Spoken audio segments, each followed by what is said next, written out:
मेरे doctor client है, cardiologist, cardiac surgeon है, और 2-2.5 साल पहले उनको ये गेम समझ आ गया, तो उन्होंने कहा गजेंद्र हम इसमें और एग्रेसिव कर सकते हैं। तो अब उनका पोर्टफोलियो कॉर्पस हो गया 7-8 करोड़ रुपए। करोड़पति कोई मुझे बोल सके, राइट? सबकी एक ख्वाहिश होती है।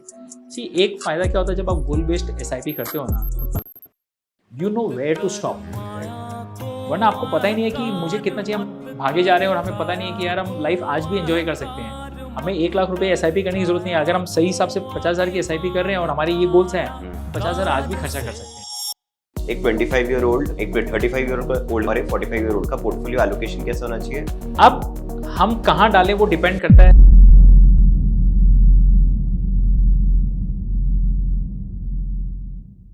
वेलकम सर, हम आपके साथ ये 3rd पॉडकास्ट रिकॉर्ड कर रहे हैं और इस पॉडकास्ट में सर हम एक बहुत ही इंटरेस्टिंग और एक बहुत ट्रेंडिंग टॉपिक पे चर्चा करना चाह रहे हैं आपके साथ कि पहला करोड़ कैसे बनाए और पहला करोड़ बनने के बाद लोगों की वेल्थ कैसे एक्सप्लोड हो जाती है। फॉर एग्जांपल चार्ली मंगर साहब ने भी कहा था कि सबसे मुश्किल काम जो है ना वो पहला $100 बनाना है, उसके बाद चीज़ें ईजी हो जाती है। वो इंडियन कॉन्टेक्स्ट में अगर हम ले लें तो वो $100 को रेप्लिकेट करें तो 1 करोड़ रुपए के आसपास होता है, थोड़ा सा ज़्यादा होता है, विच इज़ बेटर। तो सर पहले 2 सवाल है इसमें। पहला सवाल ये है कि कोई इंसान वो 1 करोड़ तक कैसे पहुंचे और उसके बाद वो वेल्थ जो है वो एक्सप्लोड क्यों होती है? बिल्कुल, धन्यवाद कुणाल, वापस अपसर्ज के इस 3rd शो में बुलाने के लिए। आई एम ग्लैड कि पहले 2 शोज काफ़ी सर्ज अप हो चुके थे, इसीलिए आई think this give us motivation कि हम 3rd शो करें। आई एम ग्लैड कि हमारे जो व्यूअर्स हैं उनको हमारी जो स्टोरी है, जो कॉन्सेप्ट है, समझ में अच्छा लगा।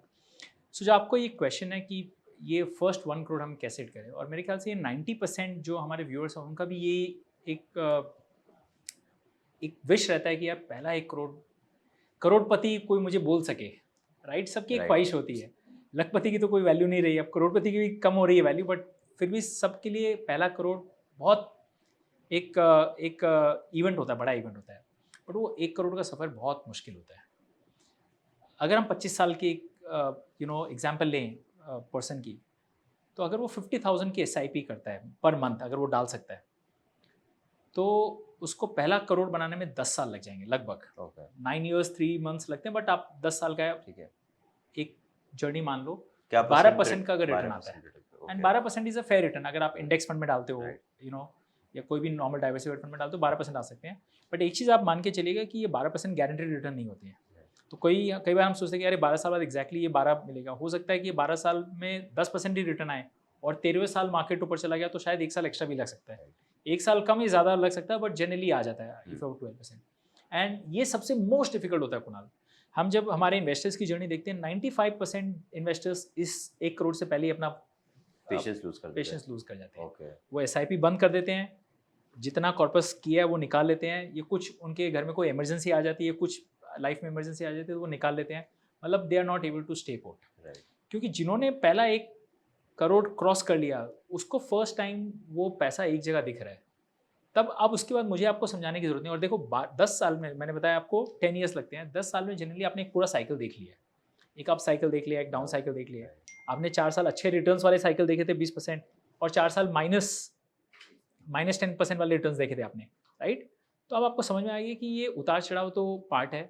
SIP का फ़ायदा क्या है कि ऊपर के भाव में भी जाता है, नीचे में भी जाता है, एवरेज आउट कर देता है। तो वोलेटिलिटी का फ़ायदा SIP में आप उठा पाते हो। करेक्ट। तो इसी में सर जैसे 25 साल के ही आपने नौजवान की बात की, तो इन दैट केस बहुत बार ये होता है कि 25 इयर्स की एज है तो कुछ खर्चे आ जाते हैं। शादी का खर्चा आ जाता है, घर लेने का खर्चा आ जाता है, 5-8 साल बाद बच्चों का खर्चा आने लग जाता है। तो एक विड्रॉल का नेचर ऑटोमेटिकली उनमें डेवलप हो जाता है कि कहाँ पे सेविंग की हुई है, विड्रॉ करके घर ले लेता हूँ, शादी में यूज़ कर लेता हूँ या फिर बच्चों की पढ़ाई के लिए यूज़ कर लेता हूँ। तो सर ये विड्रॉल से कैसे बचें? मतलब क्या तरीका है कि हम विड्रॉ ना करें और हमारे कॉर्पस को ग्रो होने दें? बहुत अच्छा सवाल पूछा। एंड ये सबके दिमाग में ये सवाल रहता है कि आप जो बोल रहे हैं 10 साल तक कुछ मत टच करो, तो वो अगर मेरे जो खर्चे आ रहे हैं उसका हम कैसे करेंगे, राइट? आपके पास 2 ऑप्शन है। ये तो आपके जो खर्चे आ रहे हैं, हर एक को गोल बना लो कि मुझे एक गाड़ी खरीदनी है 5 साल बाद में, मुझे मेरी शादी के लिए भी पैसे चाहिए, और मुझे कुछ लग्जरी आइटम्स खरीदने हैं, ट्रैवल करना है। अगर आप क्लियर हो और आप गोल्स बना लेते हो, और एक मेरा रिटायरमेंट, चाहे कुछ भी हो जाए, एक मेरा रिटायरमेंट का गोल होना चाहिए, चाहे मैं उसके लिए 10,000 रुपये की भी SIP करूँ, वो करना चाहिए। तब फिर आप गोल्स को प्रायोरिटीज दो कि नंबर 1 प्रायोरिटी क्या है, नंबर 2 है, नंबर 3 क्या है। अगेन मैं आपको एक लाइव एग्जांपल दिखा रहा हूँ, माय ब्रदर इन लॉ का इंजीनियरिंग कॉलेज पास आउट करके एनआईटी दिल्ली से वहाँ से निकले, पुणे जॉब लगी, और मार्च 2012 को उनका फ़ोन आया मेरे पास कि जीजू मुझे एसआईपी शुरू करनी है, म्यूचुअल फंड। तो उन्होंने 5,000 रुपये से एसआईपी शुरू की थी कुणाल, राइट। 2012 से लेके फर्स्ट विड्रॉल जो उन्होंने किया 2016 में अपनी शादी के वक्त, ओके। और उस वक्त शायद 10, 12, 15 लाख रुपए निकाले थे। And really salute to him कि मैंने आज तक मेरी पूरी शादी मेरे पेरेंट्स ने फंड की है, और मैं बहुत कम लोगों को जानता हूँ कि जिन्होंने अपनी शादी में खुद फंडिंग की है, राइट। तो हम लोग तो ये टेकन फॉर ग्रांटेड लेते हैं, शादी में तो पेरेंट्स करेंगे खर्चा। उसने अपने पेरेंट्स को वो 10-12 लाख रुपए ले जाके देता है कि पिताजी ये शादी में यूज़ कर लो। आप सोचो पेरेंट्स को कितनी खुशी मिलती है कि बेटा इतना रिस्पॉन्सिबल बन गया कि वो कर रहा है। तो उसने वो कि उसी वक्त उन्होंने खाली वो पैसे निकाले, बाकी जो गाड़ी लेनी थी उसके लिए उन्होंने एक अलग से एसआईपी की, और वो इसी हिसाब से किया कि 4 साल बाद जब ये एसआईपी से गाड़ी आ जाएगी, and again you can decide ना कुणाल कि अगर आपको 20 लाख की गाड़ी लेनी है, 5 साल का टाइम फ्रेम है, तो अगर आप 20,000 या 25,000 की एसआईपी करते हो तो 4-5 साल में वो 20 लाख की हो जाती है। तो अगर एक एक चीज़ आप स्पेसिफिक होकर करते हो तो आपको जो लॉन्ग टर्म एसआईपी उसको तोड़ने की जरूरत नहीं पड़ेगी। तो जब हम कंपाउंडिंग रोकने की बात करें कि बहुत लोग नहीं रुकते हैं, उसको गोल्स में डिवाइड कर दो, गोल्स में डिवाइड कर लो, तो हो जाता है। तो आप जिस दिन वो गोल खत्म हो गया उस दिन आप अपने पैसे निकाल लो। So you never get stress in your life. एक गोल आपको जो रखना चाहिए, चाहे वो 22 साल के हो चाहे 25 साल की, रिटायरमेंट गोल। ये गोल की एसआईपी कभी नहीं तोड़नी, चाहे आप उसके लिए 5,000 रुपये महीने डाल रहे हो या 10,000, क्योंकि वो एसआईपी अगर आप चलाओगे और 20 साल चलाओगे तब आपको लाइफ में रियलाइज होगा कि बाकी जो भी एसआईपीज मैंने तोड़ी है मैंने क्या मिस्टेक की है, बिकॉज इसका रिटर्न्स आपको लाइफ लॉन्ग एक रिमाइंडर देता रहेगा। और सर जैसे 25 इयर्स ओल्ड ही है तो अभी 50,000 की एसआईपी कर रहा है, which is a very big number. शायद हो सकता है 25-30,000 की भी कर रहा हो, बट 25 ईयर ओल्ड को हम मान के चलते हैं कि देश बढ़ रहा है आगे, जहाँ वो काम कर रहा है, खुद का बिजनेस कर रहा है, खुद का जॉब कर रहा है, कुछ भी कर रहा है, वो आगे बढ़ ही रहा होगा। तो इनकम भी इंक्रीज होगी। तो वो इनकम इंक्रीज होगी तो उसी के साथ साथ अगर मैं मेरा एसआईपी का अमाउंट सालाना बेसिस पे अगर बढ़ा दूँ तो कुछ बड़ा इम्पैक्ट आता है उससे कि क्या कैसे वर्क करता है? बहुत मेजर इम्पैक्ट आता है। सो मैंने जो मेरी लाइफ में जो हमने फर्स्ट पॉडकास्ट में किया, आज जो वेल्थ बनी है हम लोग जो 50 करोड़ की बात करें, वो खाली इसीलिए बड़ा कुणाल क्योंकि स्टेप अप एसआईपी थी। Okay, sir step up SIP. हाँ, step up SIP mutual fund में एक बहुत अच्छा इनोवेशन है। एक तो एसआईपी है जो है ही है, स्टेप अप एसआईपी में आप डिसाइड कर सकते हो कि हर साल आपकी एसआईपी 5% से बढ़नी चाहिए या 10% से, क्योंकि आपकी इनकम बढ़ रही है, आपके खर्चे बढ़ रहे हैं, तो why should not your savings also go up. तो आपके पास दो ऑप्शन है, ये तो आप परसेंटेज इंक्रीज कर सकते हो हर साल, या फिर अमाउंट इंक्रीज। आप बोलते हो कि मैं 10,000 की एसआईपी कर रहा हूँ, हर साल 5-5 हज़ार की एसआईपी ऑटोमेटिकली इंक्रीज होनी चाहिए। तो अगले साल हर महीने 15,000 की एसआईपी जाएगी, उसके अगले साल 20,000 की एसआईपी जाएगी, और वो ऑटो पायलट बेसिस पे जाएगी, आपको पता भी नहीं चलेगा, राइट। अगर आप नहीं करते तो आपको मैनुअली एसआईपी बढ़ानी पड़ती, और आप जानते हो कि हम आलस के चक्कर में हम नहीं बढ़ाते हैं। तो चूंकि आपके 15,000 की जा रही है, 20,000 की जा रही है, तो वेल्थ का जो पेस है ना वो बहुत फास्ट हो जाएगा। हमारे केस में हमने मैनुअल किया था, बिकॉज हम बिजनेस में से कमाते थे, तो हमें पता नहीं है कि हमारी इंक्रीमेंट क्या होगी, कितना होगा। बट हम अच्छा क्या करते थे कि जितना पैसा हमने कमाया या हम एक ट्रेंड पर हम सारी वापस एसआईपी में कर देते कि इस साल हमको करना है। तो जो सैलरीड वाले होते हैं उनको लगभग पता रहता है कि साल में इतना इंक्रीमेंट हुआ है, तो वो लोग परसेंटेज पे जा सकते हैं। तो अगर उनकी इनकम 10% से हर साल बढ़ रही है, 10% की आप एसआईपी भी इंक्रीज। करेक्ट, मतलब 50,000 की सेविंग पे पहले 50,000 की इनकम में मैं 10,000 की एसआईपी कर रहा था, तो अब 55 हो गई है, तो वहाँ पे भी मैं 10% आप 11,000 की एसआईपी चालू कर दो। करेक्ट। एंड सर अभी आप ऑफ द कैमरा एक कहानी बता रहे थे कि आपके कोई क्लाइंट को घर खरीदना था, तो घर खरीदने के लिए भी उन्होंने अपना पोर्टफोलियो ब्रेक नहीं किया, उन्होंने अलग अलग तरीके से मैथमेटिकली बहुत ही स्मार्ट वे से वो घर परचेज किया without touching their equity mutual fund portfolio. तो I think most of the people का ड्रीम यही रहता है कि इस तरीके से अपने फाइनेंसिस को मैनेज कर ले। तो सर उन्होंने कैसे किया, कैसे आपने उनकी जर्नी में उनको हेल्प की, और कैसे investing in this way help them कि भाई मेरा पोर्टफोलियो ना टूटे बट मेरा घर खरीदूं मैं। बिल्कुल।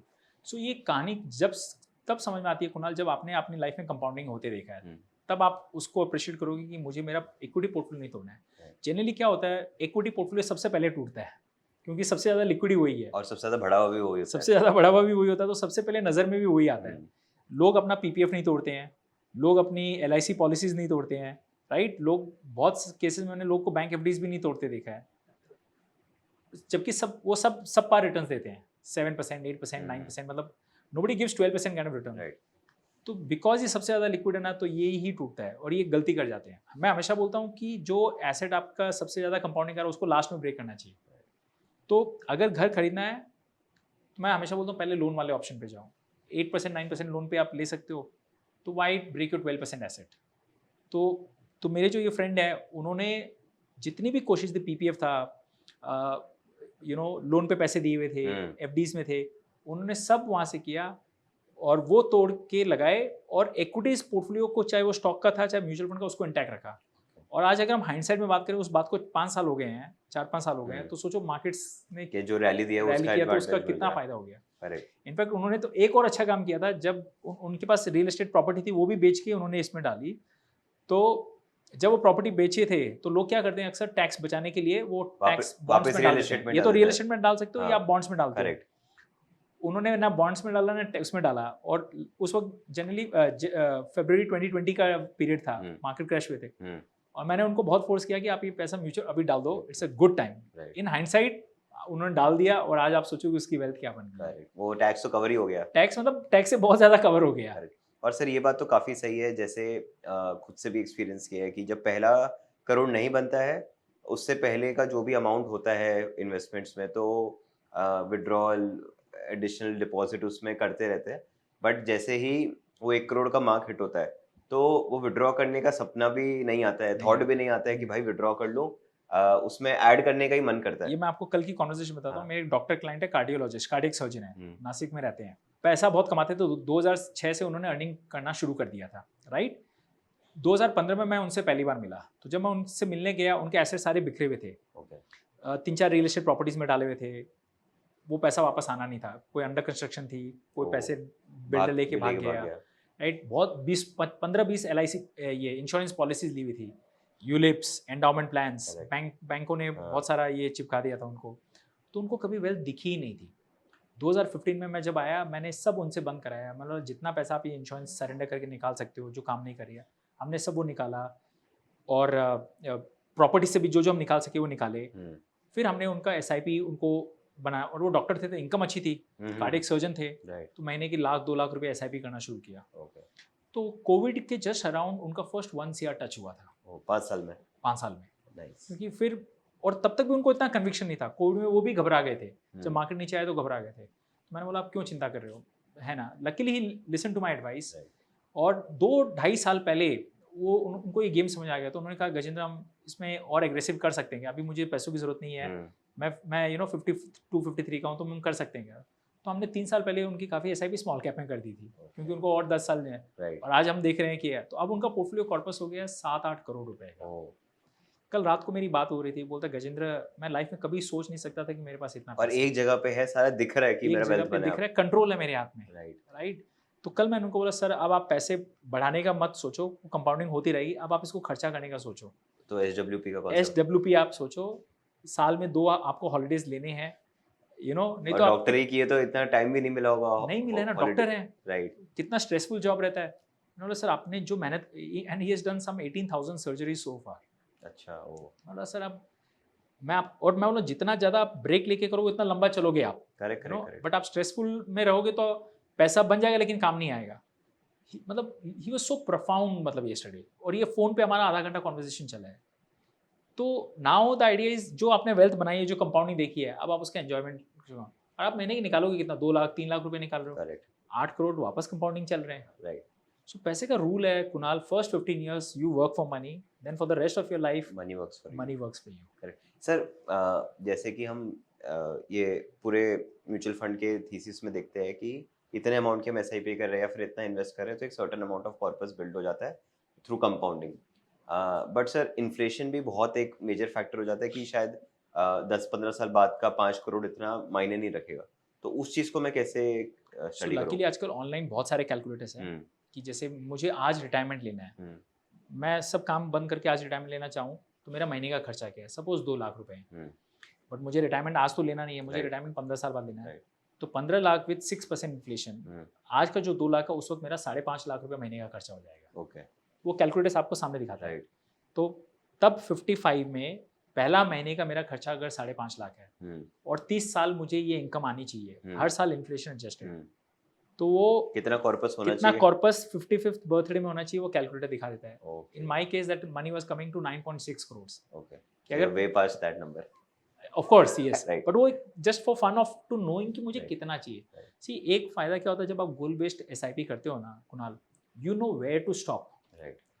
वरना आपको पता ही नहीं है कि मुझे कितना चाहिए, हम भागे जा रहे हैं और हमें पता नहीं है कि यार हम लाइफ आज भी एंजॉय कर सकते हैं. हमें 1 लाख रुपए एसआईपी करने की जरूरत नहीं है. अगर हम सही हिसाब से 50,000 की एसआईपी कर रहे हैं और हमारे ये गोल्स हैं, 50,000 आज भी खर्चा कर सकते हैं. Correct. That is why we always stress at any stage of life, you are 25, 35, 45, know your goals. Finally पैसा का क्या वैल्यू है मतलब लाइफ को बेटर करने के लाइफ लिए. को बेटर करने के लिए? Money can give you choices, money can Right. Give you options. So have your goals defined. 90% investors हम जब मिलते हैं ना कुणाल, एक ही बात पूछते हैं, वो रिटर्न्स कितना आएगा.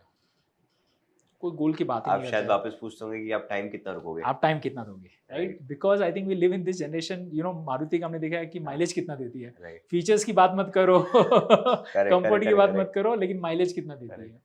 तो ये टाइम लगता है चेंज Correct. करने में. और सर बिहेवियर वाइज जैसे एक चीज़ और नोटिस की है, जैसे जो पहला करोड़ बनाना होता है उसमें थोड़ा इंसान को फ्रूगल बनना पड़ता है, शायद इतने खर्चे नहीं कर सकता है वो. Yes. वो रिटर्न के पीछे इतना नहीं भागता है. लेकिन क्या सर एक 1.25 करोड़ पोर्टफोलियो का साइज होने के बाद क्या एक इन्वेस्टर रिटर्न्स को भी देख सकता है कि अगर मैं अच्छे फंड्स में डालूं या फिर कोई और फंड में डाल के रखूं तो वो केगर 2-3% एक्स्ट्रा बनाना का बिल्कुल. सोच सकता हूँ. देखो ना, एक जब 8-9 साल बाद आपका पहला 1 करोड़ बनता है ना, तो खाली पैसा नहीं बनता है, आपकी नॉलेज भी बहुत बढ़ती है. राइट. क्योंकि आपने जर्नी देखी है. राइट. आपके पास थोड़ी और रिस्क टेकिंग कैपेसिटी आ जाती है, राइट? आप मोर अवेयर हो जाते हो. तो तब वो लगता है कि अगर मैंने 12% से बनाए हैं, there are options where you could have earn 14-15%. तब फिर वो कुछ पैसे 25, 30, 40% वो स्मॉल कैप में डालता है. वहाँ 1-2% और ज़्यादा आने के चांसेस रहते हैं. Then he knows the difference of 2% for 15 years on this capital, right? See, there are 3 levers of compounding. Amount आप कितना डालते हो, रिटर्न आप कितना कमाते हो, टाइम कितना डालते हो. अमाउंट और टाइम आपको पता है आपके हाथ में है, रिटर्न आपके हाथ में नहीं है. पर रिटर्न को हम कैसे बढ़ा सकते हैं, राइट? एफडी में आप करोगे तो 7% रिटर्न आएगा, आप जो कर लो. बैलेंस फंड में करोगे तो 10% रिटर्न आएगा. प्योर इक्विटी फंड में शुरुआत करोगे तो 12 से शुरू होती है. It can go up to 15, 18, 20. The more higher up you go, the more volatile your portfolio will become. But if you don't mind volatility, see, मुझे अब एक चीज समझ में आ गई है कुणाल, 20 साल में 1% का return can make a massive difference to my portfolio size. Because आपका say for example आपका 50 करोड़ का कॉर्पस है, उस पे that 1% is a very big number. Huge number. मतलब 50 लाख का अमाउंट हो जाता है. 50 लाख का अमाउंट हो जाता है और 10 साल अगर आप रखो तो डायरेक्शन ही चेंज हो जाता है. वो 8-10 करोड़ से भी ऊपर जाता है. ऊपर चला जाता है. तो ये चीज आपको 15 साल बाद समझ में आती है. शुरुआत में लोग बोलते हैं 11 आएगा, 12 आएगा, फर्क नहीं पड़ता है. 1% का फर्क होता है. और वो बड़े कॉर्पस पे ज्यादा फर्क, बड़े कॉर्पस पे बड़े टाइम के लिए. राइट. दोनों चीज आ गई. दोनों चीज काम कर रही है ना. तो मतलब शुरू का मेरा, इसको अगर मैं समराइज करूँ तो शुरू का मेरा 1 करोड़ बना रहा हूँ या 80 लाख, 1 करोड़ जो मैं बना रहा हूँ उस पे मेन फोकस मेरा सेविंग्स पे है. सेविंग्स पे या सेफ्टी पे? सेफ्टी पे. देखो सेफ्टी, हम गाड़ी सीखने जाते हैं ना, तो हम आप बहुत आहिस्ता आहिस्ता चलाते हो, राइट? जब 2 साल 3 साल बाद जब एक्सपीरियंस हो जाता है तब आपको सोचना, आप फोन पे भी बात कर रहे हो, which is not a right thing, but you become over confident ना. राइट. तो मैं बोलता हूँ जब आप एक्सपीरियंस हो जाते हो ना, तो आपको भी समझ में आता है कि यार ये मैं ये एग्रेसिव फंड में डाल रहा हूँ, ये शॉर्ट टर्म टेम्परेरी है. कोविड हम सब ने देखा है, मार्केट 38% गिरा था, बट आपको मालूम है कि मार्केट रिकवर करता है. तो यू डोंट माइंड वोलेटिलिटी. तो उस पॉइंट के बियॉन्ड मैं आरओआई पे फोकस कर सकता हूँ. फिर आप आरओआई पे फोकस करो, फिर आप घबराओगे नहीं अगर वो नीचे जाएगा तो. In fact on the contrary you will put more. Right. क्योंकि अब आपको समझ में आएगा कि मार्केट जब गिरता है ना तो मुझे और ज्यादा डालना चाहिए. सर हमने स्टार्टिंग में एक 25 ईयर ओल्ड का एग्जाम्पल लिया. आई थिंक बहुत सारे हमारे व्यूअर्स भी अराउंड इस एज पे, और अगर इसका हम आंसर देते तो उनको हेल्प मिल जाएगी कि एक 25 ईयर ओल्ड का पोर्टफोलियो एलोकेशन कैसा होना चाहिए between large, mid and small cap, या फिर बिटवीन इक्विटी, डेट. एक 35 ईयर ओल्ड का कैसा होना चाहिए और एक 45 ईयर ओल्ड का कैसा होना चाहिए. सिंस हमारा सबसे ज़्यादा ऑडियंस 25-30 ईयर ओल्ड वाला है, तो स्टार्टिंग विद 25 ईयर ओल्ड कैसे वो वर्क करना चाहिए वो डिस्कस करते हैं. बिल्कुल. सो 25 ईयर्स ओल्ड के सबसे बड़ा एडवांटेज क्या है कुणाल? उनके पास बहुत बड़ा रनवे है, लंबा रनवे है, टाइम. कंपाउंडिंग वाले अगेन हम बात करते हैं, बट उनके साथ प्रॉब्लम क्या है, उनकी सेविंग्स बहुत स्मॉल है, राइट? पैसे बहुत कम डाल सकते हैं, टाइम बहुत ज़्यादा है. यानी लाइफ की आयरनी रे है. You know Morgan Housel used to say कि इट्स सो आयरनिकल कि at 25 you have long rope, long time, but short money. और 60 के होते तो पैसा बहुत है लेकिन टाइम नहीं है, राइट? बट 25 में अगर आप शुरू करते हैं, चाहे आप 5,000 रुपये महीना डाल रहे हैं, चाहे 10,000 रुपये महीना डाल रहे हैं, आप किस में डालें वो तो सेकेंडरी है, बट आप कितना लंबा उसको चला सकते हो ना, वो आपके लिए सबसे ज़्यादा काम करेगा। Correct.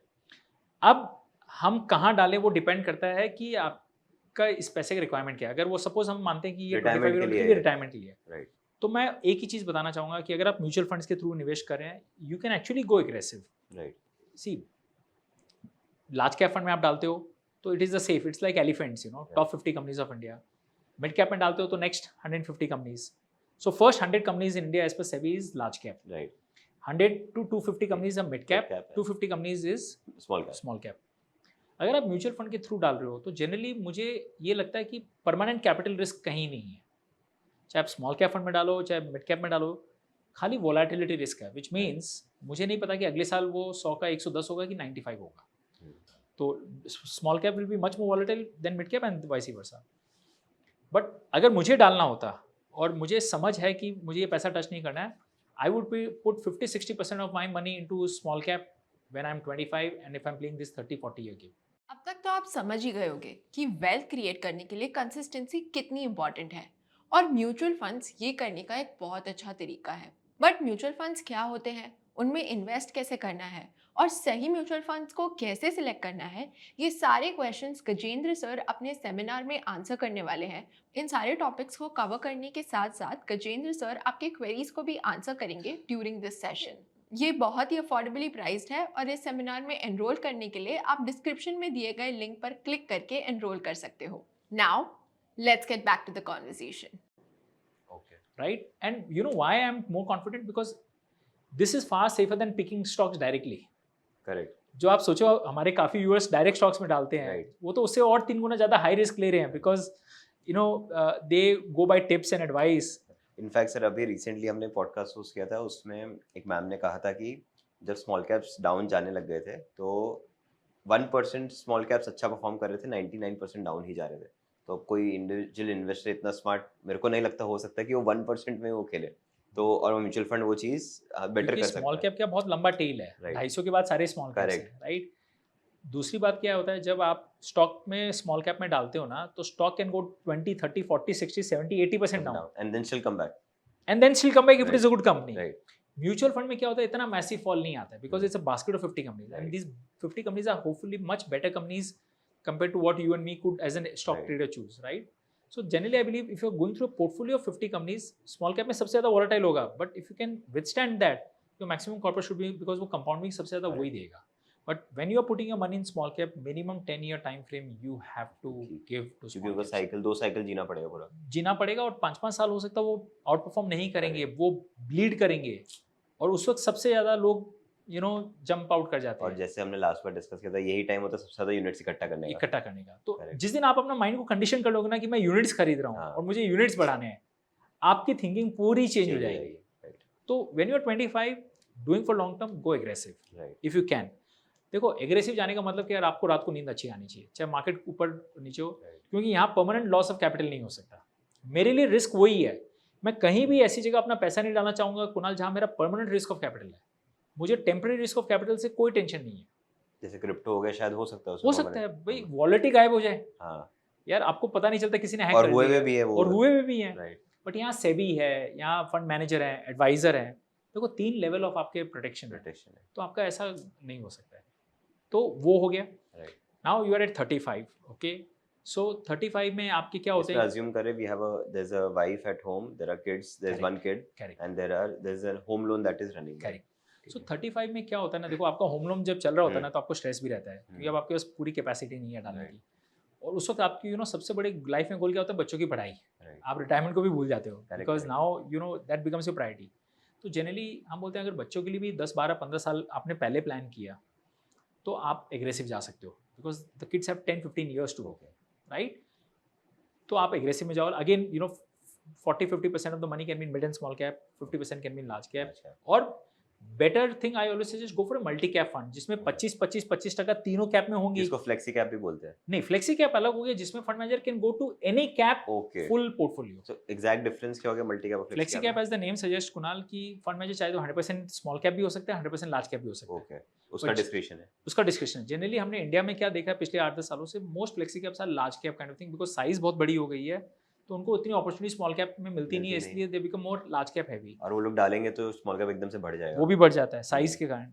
Multi cap by nature has to put 25% minimum in all caps. Okay. Large cap में 25, मिड कैप में 25, स्मॉल कैप में और जो 25। बाकी का 25 है वो वो कहीं भी कर डिस्क्रेशन सकता है, है। वो डिस्क्रेशन है, राइट? तो उनको कभी लगा तो वो चेंज कर सकते हम्म, हैं। तो generally for a most common investor my suggestion is multi cap funds are the best category in aggressive space Right. For 5-10 year. उसमें क्या होता है ना, आपको चर्न करने की जरूरत नहीं है, क्योंकि अगर आपने स्मॉल कैप हैवी में डाला और स्मॉल कैप प्ले आउट हो गया तो आपको फिर चेंज करके लार्ज कैप में आना पड़ेगा। Correct. वो राइट एग्जिट और एंट्री बहुत मैटर करता है। अगर आप नहीं करोगे तो फिर मार्केट वापस Correct. गिर जाएगा और आप मिस आउट कर जाओगे। और मल्टी कैप में आई थिंक फंड मैनेजर भले वो डिस्क्रिशनरी कॉल लेके ऊपर नीचे करे कोई पर्टिकुलर मार्केट कैप में, फिर भी टैक्स तो नहीं लगेगा मेरे आपको को। कुछ टैक्स नहीं लगा और Correct. आपको पोर्टफोलियो देखने की भी जरूरत नहीं है। Right. There is somebody who is watching and doing it for you.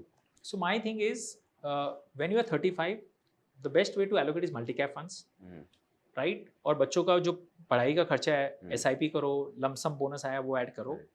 जैसे जैसे बच्चों के गोल्स कंप्लीशन के नज़दीक आते हैं, 2 साल 3 साल पहले पढ़ाई के, start moving your portfolio from high risk to moderate risk to low risk. Correct. You know, come to balance funds or come to low risk, because balance fund sir क्या होता है? वो हाइब्रिड फंड्स बोलते हैं जिसको, Okay. मतलब equity और date का मिक्सचर होता है। हाइब्रिड फंड्स भी बहुत तरह के आते हैं। There are funds which are conservative hybrid fund, जहाँ पे 10-15% इक्विटी बाकी debt, debt. And all the way to aggressive जहाँ 65% मिनिमम इक्विटी एंड डेट, बीच में 50 वाले भी आते हैं, सब तरह के होते हैं। Correct. So depending on how far you are from the goal. See I says आप SIP जब तक करते जाओ जब तक आपकी गोल कंप्लीट नहीं हो। हम्म, तो सपोज आपके बच्चे की फॉरेन एजुकेशन के लिए 1 करोड़ रुपया चाहिए था 15 साल बाद, अभी आप 13 साल बाद 80 लाख 19 लाख पे पहुंच गए हो। Now you can afford to slow down. तो जैसे प्लेन ग्लाइड करती है, यू नो, अगर बॉम्बे में लैंड करना हो तो पुणे से वो ग्लाइड डाउन करना शुरू कर देती है। वैसे ही आप अपना इन्वेस्टमेंट्स का 25% 30% सेव करके आपने बैलेंस फंड में डाल दिया या डेट फंड में डाल दिया, और जब आपको लगता है कि अब 1 साल ही बचा है और मेरी राशि लगभग हो गई है, आप उसको पूरा डेट फंड में डाल दो। Don't wait for equity. Equity might give 15% return, but what if market crashes next year? Volatility नहीं सहन कर पाएंगे। नहीं सहन पाए कर पाएंगे, और वो ऐसा गोल है जिसको आप पोस्टपोन भी नहीं कर सकते हो। देखो, ये गोल अगर गाड़ी खरीदने का होता 5 साल बाद, तो मैं आपको कह सकता कुणाल यार इस साल मार्केट नहीं चले हैं, अगले साल हम कर खरीद सकते लेना। हैं, right? Right. But this is a non negotiable goal. Correct. तो उस वक्त आप प्लान करके करो, and these are very important goals, so that's why you have to track it, you know, just like Google Maps, 10% completion, 20, 30, 40, 90 के बाद start becoming conservative. And what about 45 year old? 45 year old के बाद 45 year old के लिए of course I am assuming that now he is more mature this thing, but if he is a first time investor again at 45, ये show देख के आ रहे हैं और उनको प्लानिंग करनी है। आप लेट नहीं हो अभी भी, आप शुरू कर रहे हो, बहुत अच्छी बात है। बहुत अच्छी बात है, लेट नहीं हो। देखो, लेट वही होता है जो शुरू नहीं करता है कभी भी। तो अगर आप 45 में करो, we still have a long runway. अगर 85 तक की लाइफ एक्सपेक्टेंसी तो 40 साल हो रहा है, 40 साल बहुत होता है कंपाउंडिंग के लिए। तो आप सीरियस तरीके से लगाओ। See at 45 you can't experiment with your money now, you know, you can't कि अरे मुझे ये हाई रिस्क और ऐसा करना है। At 45 your biggest goal then becomes retirement. वो बहुत स्ट्रेस आ किड्स जाता है। Right round the corner. Exactly, right. तो देखो, एक चीज़ और है, 45 के लिए वो अगर उसने अपने बच्चों के लिए एजुकेशन भी नहीं कर पाया ना गोल प्लानिंग, तो उस बच्चों के लिए एजुकेशन लोन है, राइट? बट आपके रिटायरमेंट के लिए कोई लोन नहीं है। करेक्ट। तो इसलिए उसको वो गोल सबसे प्रायोरिटी रखना चाहिए। 35 के लिए सबसे बड़ा प्रायोरिटी क्या था? Children education. 45 ईयर ओल्ड के लिए सबसे बड़ा प्रायोरिटी होना चाहिए मी एंड माई वाइफ और my spouse's retirement, because you don't know whether you last till 60। आजकल जो जॉब लॉसेस होते हैं 55, 50 में भी जॉब लॉस हो सकती है, AI कैन डिसरप्ट, राइट। सो पता चला हमें पिंक स्लिप अभी मिल गई है, हम रेलेवेंट नहीं रहे हैं, हम बिजनेस कर रहे थे, ओवरनाइट बिजनेस चेंज हो गया। कोविड के बाद देखो कितने बिजनेस जो स्मॉल बिजनेसेस थे सब वाइंड अप हो गए। मतलब 50-60% बिजनेसेस में डीप इम्पैक्ट आया है। I come from a small town Jorhat Assam, वहाँ पे जितने भी हमारे कम्युनिटी है, Marwari community, they are all into businesses, mom and pop stores. 80% businesses are struggling today, क्योंकि न्यू एज प्लेटफॉर्म्स आ गए, अनऑर्गेनाइज से ऑर्गेनाइज चला गया है। राइट। बहुत लोग जो GST में कोप अप नहीं कर पाए थे, they have left out there. तो सोचो ये 4 साल के पीरियड में हो गया। जो 50 साल से बिजनेस चल रहा था अचानक चेंज हो गया, खत्म हो गया। सो आई वुड से कि your focus should be on retirement और पैसिव इनकम, कि मेरा पैसिव इनकम कहाँ से है। और 15 साल अभी भी आपके पास है रिटायरमेंट के लिए, you can still be aggressive. 15 years is a good time frame. So again you know, a good amount of this thing can be in mid and small cap or through multi cap funds. See, multi cap funds का एक फायदा क्या होता है कुणाल, आपको change करने की जरूरत नहीं होती है, राइट? तो अगर आप 2 या 3 अच्छे मल्टी कैप और अच्छा फंड मैनेजर हमने पकड़ लिया तो हो जाता है। बस तब आप पकड़े रहो 15 साल तक। आउट परफॉर्मेंस, अंडर परफॉर्मेंस सब करो, एनीवे फ्रॉम 12-13% अगर आप रिटर्न बना, एंड से 12% also written is a very good return. आजकल क्या हो गया कि हम लास्ट 3-4 साल में हम 18-20 के वो आदत लग गई है, तो हमें लगता है 12 खराब है, बट एक समय आएगा जब 12 आना भी बहुत मुश्किल हो जाएगा। Market has its own way of this thing, but I would say next 15 years rigorously do your SIPs for your retirement goal. Again, retirement calculators, दोस्तों ऑनलाइन है, 90% लोगों को रिटायरमेंट फिगर ही नहीं पता। मैं अगर बहुत लोगों से पूछता हूँ रिटायरमेंट कितना चाहिए, 1 करोड़ हो गया तो मेरे लिए काफ़ी है, नहीं है काफी, बट 1 करोड़ काफ़ी नहीं है। मेरा एग्जांपल आपको होता है 9 करोड़ 60 लाख चाहिए, जिसमें तो आप इतना एक्स्ट्रावेगेंटली जीते भी नहीं हो। Correct, right. सोचो बॉम्बे में 2 लाख रुपया तो बेयर मिनिमम चाहिए होता है, तो 2 लाख रुपए में 2 लाख आज के जो उस वक्त 9 करोड़ चाहिए, तो वो 1 करोड़ 2 करोड़। और क्या होता है ना, रिटायरमेंट में आप अपनी लाइफस्टाइल को घटा नहीं सकते हो। इनफैक्ट आपके पास और फ्री टाइम है, आप और जब फ्री टाइम होता है तब आप और खर्चा करते हो। सी अभी जो हम एज लाइफ में है ना, हमारे पास टाइम, हमारे पास पैसा मैक्सिमम कमा रहे हैं, एनर्जी मैक्सिमम, लेकिन हमारे पास आज टाइम नहीं है। At 55-60 you have all the time in the world, तो आप खर्चा करना चाहोगे, बट फिर अगर आपने सेव ही नहीं किया तो that will be very very compromising. और सर अभी सिंस हम सोशल मीडिया का ही बात कर रहे थे कि सोशल मीडिया पे इतना एक्स्ट्रापोलेट करके रिटर्न बताते हैं 18-20 का, तो हमको बहुत आम लगने लग गया। वैसे सर सोशल मीडिया पे एक और साइड ऑफ स्टोरी बहुत कॉमन चलता है और जिसको देख के मेरे को बहुत हंसी आती है। लोग बोलते हैं अगला बड़ा जो स्कैम आएगा शायद म्यूचुअल फंड से आएगा। हाँ, इसमें कितनी सच्चाई है, कितना पॉसिबल है ये? सी ये मैं 20 साल इस इंडस्ट्री में काम किया हूँ, मैं इन एंड आउट सब जानता हूँ। और ये इंडस्ट्री मुझे क्यों अच्छी लगती है, not about returns in this thing, and ये मुझे इसलिए अच्छी लगती है because of SEBI. Right. SEBI is such a powerful regulator, and वो इतना अच्छा काम कर रहे हैं। मतलब एक बार मैंने सेबी चेयरपर्सन का इंटरव्यू सुना था, Kunal, and I would like to share this. Mutual fund के सबके CEOs थे, तो उसमें वो सबको एड्रेस कर रही थी। वो बोले कि देखो, आप म्यूचुअल फंड मेरे लिए बड़ा बेटा जैसा है। करेक्ट। बाकी जो व्हीकल्स है ना, डांट खाता है। हाँ, और वो बड़ा बेटा कितना भी अच्छा काम करे वो हमेशा डांट ही खाएगा, क्योंकि मेरी बड़े बेटे से हमेशा एक्सपेक्टेशन रहती है। म्यूचुअल फंड में कभी स्कैम आना बहुत मुश्किल क्यों है, क्योंकि यहाँ पे एक ऑटो ड्राइवर का पैसा लगा है, एक हाउसमेट का पैसा लगा है। राइट। अब उस पैसों पे आप रिस्क नहीं ले सकते हो, इसलिए आप इतने सारे नियम कानून हैं म्यूचुअल फंड्स में, इतने सारे रेगुलेशंस है। आपको पता है कुणाल, फंड मैनेजर अपना फ़ोन लेके ट्रेडिंग रूम में नहीं जा सकता। 9 से 5 अगर उसको अपनी वाइफ से भी बात करना है ना, तो रिकॉर्डेड लाइन पे बात करना पड़ेगा। ओह, ये चीज़ नहीं सोचो आप, राइट। तो इतनी ज़्यादा वो है, क्योंकि आप पब्लिक का पैसा है, फिड्यूशियरी रोल जिसको हम कहते हैं, I can't take it for granted. तो इसीलिए देखो, स्कैम कहीं से भी आ सकता है, कोई नहीं जानता है, राइट, बट प्रोटेक्शन चांसेस बहुत कम है। बाकी जो एग्जॉटिक व्हीकल्स होते हैं, F&O, वहाँ पे नहीं है, क्योंकि वहाँ पे आप अपने हिसाब से कर रहे हो, राइट। तो अगर आप गैम्बलिंग करना चाहते हो तो how can I stop you. Correct. तो यहाँ स्कैम छोटे मोटे कुछ एपिसोड्स आएंगे, बट जितने छोटे मोटे भी आते हैं उतना सेबी और स्ट्रिक्ट हो जाता है। करेक्ट।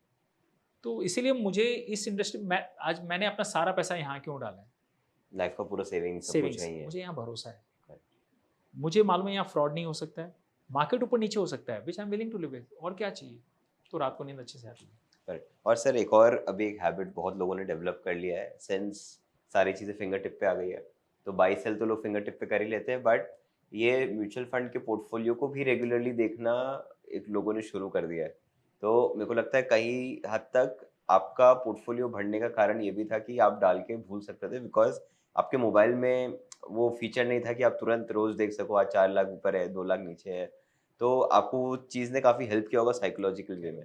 तो सर इससे आज की जनरेशन कैसे बचे ताकि वो ये चीज़ को देखे ना बार बार, क्योंकि अगर मैं देखूँगा मेरा 10 लाख 15 लाख हो गया 2-3 साल में, तो निकालने का इतना मन करेगा उस समय, और कोई लोग निकाल भी देते हैं। तो ये जो स्क्रीन पे आ गया सब कुछ, उससे कैसे बचे? I think this is where our videos help a lot. ये जितने ऐसे अच्छे वीडियोज़ बनते हैं, वो कॉन्स्टेंटली अगर हैमरिंग करते रहेंगे, अच्छे गेस्ट आके, अच्छे लोग आके बताते रहेंगे, तो अगर वो समझदार इन्वेस्टर हो तो उसको समझ में आ जाएगा कि सब लोग ये बातें करेंगे, मत देखो। और ये जिस दिन पोर्टफोलियो गिरता है उस दिन उसको अचानक आप बताओगे तो समझ नहीं आएगा, उसके लिए कंडीशनिंग करनी पड़ती है। अभी अच्छे मार्केट में अच्छे टाइम पे आप उसकी कंडीशनिंग करोगे, तब जाके जब वो खराब मार्केट आएगा ना, तब उसको समझ आएगा कि नहीं, मुझे ही बोला था, 10 बार बोला गया था। It becomes muscle memory. तब वो शायद करेगा गलती, फिर भी कम करेगा। बट अगर उसने ये देखे ही नहीं है ना, तो उस दिन वो पैनिक हो जाएगा, क्योंकि उसको पता ही नहीं क्या है। तो आज आप जो सही बोल रहे हैं कि अगर जो व्यक्ति नहीं देखता है 5 साल ऊपर नीचे, और आप पोर्टफोलियो देखो रेगुलर, बट आप देखो कि मैंने यूनिट्स कितने बढ़ाए हैं. Right. See that is the best way to feel happy, क्योंकि Right. यूनिट्स कभी आपके नीचे जा ही नहीं सकते हैं. करेक्ट. 200 यूनिट तो 400 हुए कि नहीं हुए. 200 के 400 ही होंगे, 400 के 600 ही होंगे, as long as you keep adding. Correct. मैं बोलता हूँ आप यूनिट कलेक्टर बन जाओ, करेक्ट. रिटर्न्स अपने आप आ जाएगा, पोर्टफोलियो वेल्थ अपना बन जाएगी. आप अपनी जर्नी ट्रैक करो कि मैंने यूनिट्स 10 सालों में कितने कलेक्ट किए. That is the best way psychologically. वो जो आमिर खान मूवी में बोलता है ना, दिल चाहता all is well, all is well, तो आप यूनिट्स कलेक्ट करके बोलते जाओ all is well, all is well. Portfolio right hand side देखो भी मत. I think that can be a golden way to make this work for you. Correct. I think ये बहुत ही अच्छा आपने पॉइंट बताया कि फ़ोन को देखो ये ऐसे वीडियोस देखने के लिए, और फ़ोन को देखना ही है, अपना ब्रोकर अकाउंट खोलना ही है तो यूनिट्स देखने के लिए खोलो, ना कि उसकी वैल्यू या फिर कितना रिटर्न आया वो देखने के लिए. एक लास्ट सवाल है सर मेरा. आजकल लोगों को जब लिक्विडिटी का नीड आता है तो वो लोग, एक थॉट तो हो गया कि चलो मैं पोर्टफोलियो से विड्रॉ कर लिया, वो हम बहुत हद तक ये बोलना चाह रहे हैं कि नहीं करना चाहिए. तो दूसरा थॉट लोगों को आता है कि लोन अगेंस्ट सिक्योरिटीज करके एक चीज़ चलने लग गई है कि मेरा करोड़ रुपए का पोर्टफोलियो है, तो आज वो करोड़ रुपए का पोर्टफोलियो मुझे 40-45 लाख का लोन मिल जाता है, तो उसको मैं यूज़ कर लूँगा कंजप्शन में. कितने हद तक वो एक्टिविटी सही है या फिर गलत है? देखो फंडामेंटली वो गलत है, क्योंकि अगर आपने सही प्लान नहीं किया है तो ये प्रॉब्लम आ रही है. राइट. अगर आपने सही गोल बेस्ड प्लानिंग किया है, जैसे हम हमेशा बताते हैं कि आपका टर्म इंश्योरेंस है, आपका हेल्थ इंश्योरेंस है, आपने 1 साल का इमरजेंसी फंड रखा है, जॉब लॉस हो गई तो आपका इमरजेंसी फंड है, तो लाइफ में सडन सरप्राइजेस आएंगे ही नहीं, और अगर आ भी गए तो आपके ऑलरेडी मैकेनिज्म्स प्लेस थे. बट अगर आपने प्लानिंग नहीं की तब ऐसे मौके आते हैं कि जब आपको लॉन्ग टर्म के ब्रेक करके ये निकालने पड़ते हैं, बिकॉज आपके कोई गोल्स थे ही नहीं और आपकी ये फर्स्ट कैजुअलिटी हो जाती है. चलो आपने प्लानिंग की नहीं है और आपने ये लॉन्ग टर्म के लिए डाला, अचानक फिर भी रिक्वायरमेंट आ गए आपके पास, तो आपको ये देखना है कि ये 1 हफ्ते के लिए चाहिए, ये 15 दिन के लिए चाहिए, शॉर्ट टर्म गैप डेफिसिट है, then we say don't break your portfolio. Correct. Because the moment you break your portfolio you stop your compounding एक बार के लिए. और सबसे बड़ी बात क्या है ना कुणाल, आपने गवर्नमेंट को 12.5% long term capital gains tax उस पर देना ही पड़ेगा. करेक्ट. जो आप अभी तक डेफर कर रहे थे वो आपको देना ही पड़ेगा. तो हम लोग कहते हैं कि अगर आप 15 दिन, 1 महीना, 2 महीना, 4 महीना की लिक्विडिटी मैनेज कर सकते हो तो शायद आजकल 9.5-10% पे मिलते हैं. Right. And if it is a large portfolio, don't break it right now, take loan against securities और mutual funds, use that, and जितना जल्दी वापस आपके पास बैलेंस आए, pay off that loan and keep your compounding on. वो compounding वाला चीज नहीं मत टच हो, करो. better है. ये जब एक बार आप ये गलती कर जाओगे ना, उसके बाद से नेक्स्ट टाइम सोचो, नेक्स्ट टाइम ऐसा प्लान करो कि ये गलती वापस हो ना, तो फिर आप अपना इमरजेंसी फंड भी बनाओ, राइट. उसमें साल भर के एक्सपेंसेस रखो ताकि ये लॉन्ग टर्म पैसों को तोड़ने की जरूरत नहीं पड़े. अगर आपके पास रिजर्व फंड रहता तो आज आप आराम से उसको तोड़ के यूज कर लेते, ना लोन लेने का झंझट, ना कुछ करने का. तो वो कई बार हम बोलते हैं ना, वो गलती करके ही हम रियलाइज करते हैं कि हमें क्या नहीं करनी चाहिए. आई थिंक सर बहुत सारे ही क्वेश्चन ऐसे क्वेश्चन थे जो कि मेरे नहीं थे, रादर व्यूअर्स के थे, तो आपने बहुत ही सुंदर तरीके से उनको आंसर किया और उनको एनलाइटन किया कि कैसे वो अपना पहला करोड़ बना सकते हैं, और पहला करोड़ बनाने के बाद उनको जो समझ आती है वो समझ की वजह से कैसे वो पहला करोड़ को जल्दी जल्दी कंपाउंड करके दूसरा करोड़, चौथा करोड़, 8वां करोड़ और बना आपने सकते खुद हैं. बताया कि पहला करोड़ बनेगा तो वो खुद समझदार हो जाएगा, फिर वो तोड़ेगा नहीं, वो अगर उसको खर्चे भी करने हो कहीं और से मैनेज करेगा, बिकॉज ही नोज हिमसेल्फ कि this is an amazing compounding vehicle, you know. फिर आपको एक ऐसा टाइम आएगा आपको उल्टा काउंसिल करना पड़ेगा, भाई खर्चा करो आप इतने बन गए हैं. आपकी जर्नी में आपने वो भी कर दिया है लोगों के लिए कि कि अब खर्चा करने का टाइम आ गया, थोड़ा सा कर सकते हो. सी अदरवाइज खाली पेपर पे हम ये जो कितने भी बात कर लें 100 करोड़ 200 करोड़, ये कोई मीनिंगलेस है अगर हम फाइनली उस मनी का राइट पर्पस नहीं ढूंढ पाए तो. चाहे वो खर्चा करना है, चाहे आपको लाइफ में खुशियाँ लानी है, चाहे सोसाइटी को हेल्प करना है, it has to be utilise somewhere. तो या it should come full circle. Thank you so much sir, बहुत ही अच्छा लगता है आपके साथ जब भी बात करते हैं, और जैसे ही ये बात होती है उसके बाद हम लोग सभी लोग हमारे एसआईपी का अमाउंट थोड़ा सा बढ़ा देते हैं. So thank you so much sir, हमारे ऑफिस आने के लिए. आप बहुत दूर से ट्रैवल करते हैं. जैसे आप इंस्पायर होके एसआईपी का अमाउंट बढ़ा रहे हैं, थोड़े दिन बाद आपको एचडब्ल्यूपी का भी अमाउंट बढ़ाना है. यू नो, नहीं तो आधी स्टोरी रहेगी. But thank you, I am so happy Kunal. You no, I think this education is a great job of empowering investors, because जितने ज़्यादा वो सीखेंगे और एक आज के हमारे डिस्कशन पे वो एक भी चीज़ टेक होम ले जा सकते हैं, एक चीज़ घर ले जा सकते हैं, ये माइंड में रख सकते हैं. आई थिंक आप podcast is successful. Yes, thank you so much sir. Thank you.